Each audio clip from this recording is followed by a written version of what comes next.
शनिवार व्रत कथा। नमस्कार भाइयों बहनों, जय मां गायत्री। आप सभी का मेरे YouTube चैनल शुभकर माही अष्टो में स्वागत है। आज के इस वीडियो में सुनते हैं शनिवार व्रत कथा। सभी से विनम्र निवेदन है, अगर आप मेरे चैनल पर पहली बार आए हैं तो प्लीज वीडियो को लाइक, चैनल को सब्सक्राइब और वीडियो को ज्यादा से ज्यादा शेयर अवश्य करें, ताकि आपके साथ साथ आपके अपनी भी इस कथा का लाभ ले सकें और शनिदेव की कृपा आपके साथ, आपके घर परिवार पर हमेशा बनी रहे। शनिदेव की विशेष कृपा प्राप्ति के लिए शनिवार के दिन शनिदेव की इस कथा का स्मरण अवश्य करना चाहिए। इस कथा को सुनने से तथा दूसरों को सुनाने से शनिदेव की विशेष कृपा होती है तथा जीवन के समस्त प्रकार के संकट समाप्त होते हैं। एक समय की बात है कि स्वर्गलोक में सबसे बड़ा कौन है, इस प्रश्न पर 9 ग्रहों में वाद विवाद हो गया। विवाद इतना ज्यादा बढ़ गया कि परस्पर भयंकर युद्ध की स्थिति बन गई। निर्णय के लिए सभी देवता देवराज इंद्र के पास पहुंचे और कहने लगे कि हे देवराज, आपको निर्णय करना होगा कि हम में से सबसे बड़ा कौन है। देवताओं का प्रश्न सुनकर देवराज इंद्र उलझन में पड़ गए। इंद्र कहने लगे, मैं इस प्रश्न का उत्तर देने में असमर्थ हूँ। हम सभी पृथ्वी लोक में उज्जैनी नगरी में राजा विक्रमादित्य के पास चलते हैं। वह ही निर्णय करेंगे कि कौन सबसे बड़ा है। देवराज इंद्र सहित सभी देवता उज्जैनी नगरी पहुँचे। महल में पहुंचकर जब देवताओं ने उनसे अपना प्रश्न पूछा तो राजा विक्रमादित्य भी कुछ देर के लिए परेशान हो उठे, क्योंकि सभी देवता अपनी अपनी शक्तियों के कारण महान थे। किसी को भी छोटा या बड़ा कह देने से उनके क्रोध के प्रकोप से भयंकर हानि पहुंच सकती थी। अचानक राजा विक्रमादित्य को एक उपाय सूझा और उन्होंने विभिन्न धातुओं स्वर्ण, रजत, कांसा, तांबा, चांदी, सीसा, रांगा, जस्ता, अभ्रक व लोहे के 9 आसन बनवाए। धातुओं के गुणों के अनुसार सभी आसनों को एक दूसरे के पीछे रखवाकर उन्होंने देवताओं को अपने अपने सिंहासन पर बैठने के लिए कहा। देवताओं के बैठने के बाद जब राजा विक्रमादित्य ने कहा, आपका निर्णय तो स्वयं हो गया है। जो सबसे पहले सिंहासन पर विराजमान है वही सबसे बड़ा है। राजा विक्रमादित्य के निर्णय को सुनकर शनिदेव को बड़ा ही क्रोध आया। शनि देवता ने सबसे पीछे आसन पर बैठने के कारण अपने को छोटा जानकर क्रोधित होकर कहा, हे राजन, हे विक्रमादित्य, तुमने मुझे पीछे बैठाकर मेरा अपमान किया है। तुम मेरी शक्तियों से अभी परिचित नहीं हो। मैं तुम्हारा सर्वनाश कर दूंगा। शनिदेव ने कहा, सूर्य एक राशि पर 1 महीने, चंद्रमा 2.25 दिन, मंगल 1.5 महीने, बुध और शुक्र 1 महीने, बृहस्पति 13 महीने रहते हैं, लेकिन मैं किसी राशि पर 7.5 वर्ष तक ही रहता हूँ।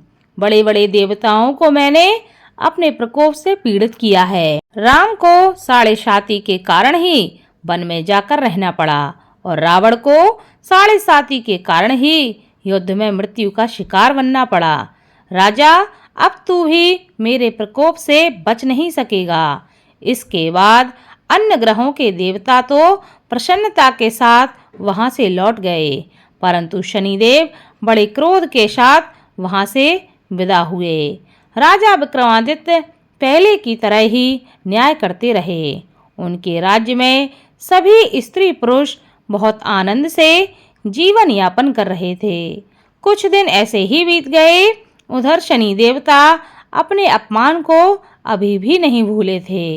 विक्रमादित्य से बदला लेने के लिए एक दिन शनिदेव ने घोड़े के व्यापारी का रूप धारण किया और बहुत से घोड़ों के साथ उज्जैनी नगरी पहुंच गए।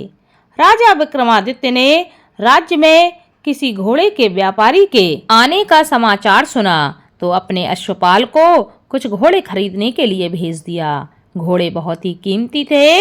अश्वपाल ने जब वापस लौटकर इस संबंध में बताया तो राजा विक्रमादित्य ने स्वयं आकर एक सुंदर व शक्तिशाली घोड़े को पसंद किया। घोड़े की चाल देखने के लिए राजा उस घोड़े पर सवार होते हैं तो वह घोड़ा बिजली की गति से दौड़ पड़ा। तेजी से दौड़ता घोड़ा राजा को दूर एक जंगल में ले गया और फिर राजा को वहां गिराकर जंगल में कहीं गायब हो गया। राजा अपने नगर को लौटने के लिए जंगल में भटकने लगे, लेकिन उन्हें वहां से लौटने का कोई रास्ता नहीं मिला। राजा को भूख प्यास लग आई थी। बहुत घूमने पर उन्हें एक चरवाहा मिला। राजा ने उससे पानी मांगा। पानी पीकर राजा ने उस चरवाहे को अपनी अंगूठी दे दी। फिर उससे रास्ता पूछकर वह जंगल से निकलकर पास के नगर में पहुंचे। राजा ने एक सेठ की दुकान पर बैठकर कुछ देर आराम किया। उस सेठ ने राजा से बातचीत की तो उसे राजा ने बताया कि मैं उज्जैनी नगरी से आया हूँ। राजा के कुछ देर दुकान पर बैठने से सेठ जी की बहुत बिक्री हुई। सेठ जी ने राजा को बहुत ही भाग्यवान समझा और खुश होकर उसे अपने घर के भोजन के लिए अपने घर पर ले आए। सेठ के घर में सोने का एक हार खूंटी पर लटका हुआ था। राजा को उस कमरे में छोड़कर सेठ कुछ देर के लिए बाहर चला गया। तभी एक आश्चर्यजनक घटना घटती है। राजा के देखते देखते सोने के उस हार को खूंटी निकल गई। सेठ ने कमरे में लौटकर हार को गायब देखा तो चोरी का संदेह करके राजा पर उसने आरोप लगा दिया, क्योंकि उस कमरे में राजा ही अकेला बैठा था। सेठ ने अपने नौकरों से कहा कि इस परदेसी को रस्सियों से बांधकर नगर के राजा के पास ले चलो। राजा ने विक्रमादित्य से हार के बारे में पूछा तो उसने बताया कि उसके देखते ही देखते खूंटी ने हार को निगल लिया था। इस पर राजा ने क्रोधित होकर चोरी के अपराध में विक्रमादित्य के हाथ और पैर काटने का आदेश दे दिया। राजा विक्रमादित्य के हाथ पांव काटकर उसे नगर की सड़क पर छोड़ दिया गया। कुछ दिन बाद एक तेली उसे उठाकर अपने घर ले गया और उसे अपने कूल्हे पर बैठा दिया। राजा आवाज देकर बैलों को हाँकता रहा। इस तरह तेली का बैल चलता रहा और राजा को भोजन मिलता रहा। शनि के प्रकोप की 7.5 पूरी होने पर वर्षा ऋतु प्रारंभ हो गई। राजा विक्रमादित्य एक रात मेघ मल्हार का गाना गा रहे थे कि तभी नगर के राजा की लड़की राजकुमारी मोहिनी रथ पर सवार होकर उस तेली के घर के पास से गुजर रही थी। उसने मेघ मल्हार का गाना सुना तो उसे बहुत ही अच्छा लगा और दासी को भेजकर गाने वाले को बुला लाने के लिए उस राजकुमारी ने कहा। दासी ने लौटकर राजकुमारी को अपंग राजा के बारे में सब कुछ बता दिया। राजकुमारी उसके मेघ मल्हार से बहुत मोहित हो गई थी, अतः उसने सब कुछ जानकर भी अपंग राजा से विवाह करने का निश्चय कर लिया।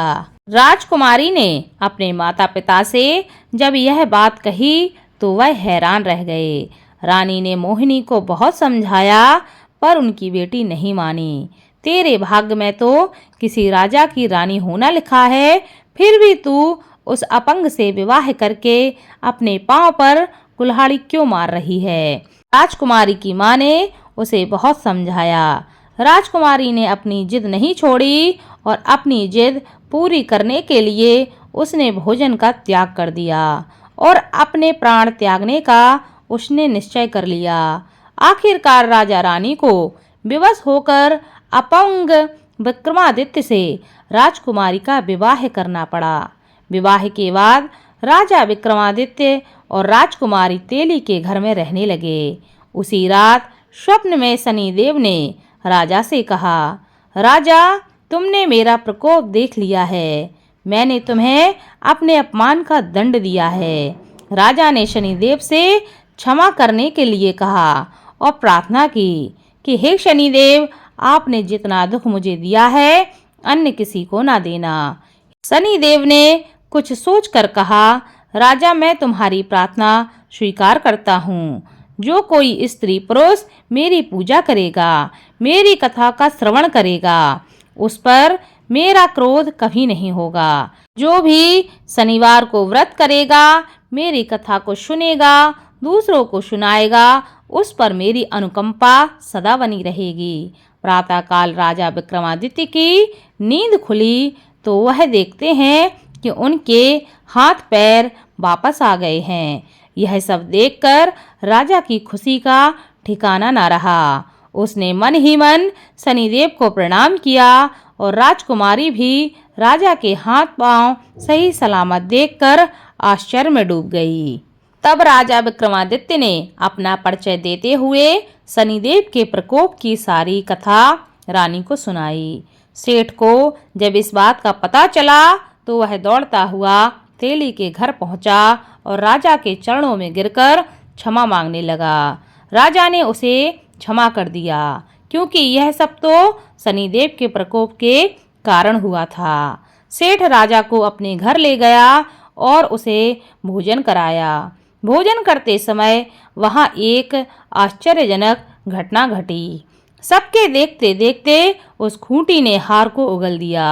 सेठ जी ने अपनी बेटी का विवाह भी राजा के साथ कर दिया और बहुत सी स्वर्ण आभूषण देकर, धन आदि देकर राजा को वहां से विदा कर दिया।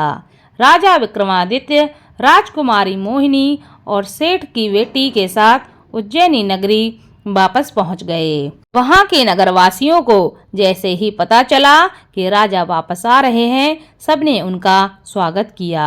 अगले दिन राजा विक्रमादित्य ने पूरे राज्य में घोषणा कराई कि शनिदेव सब देवों में सर्वश्रेष्ठ हैं।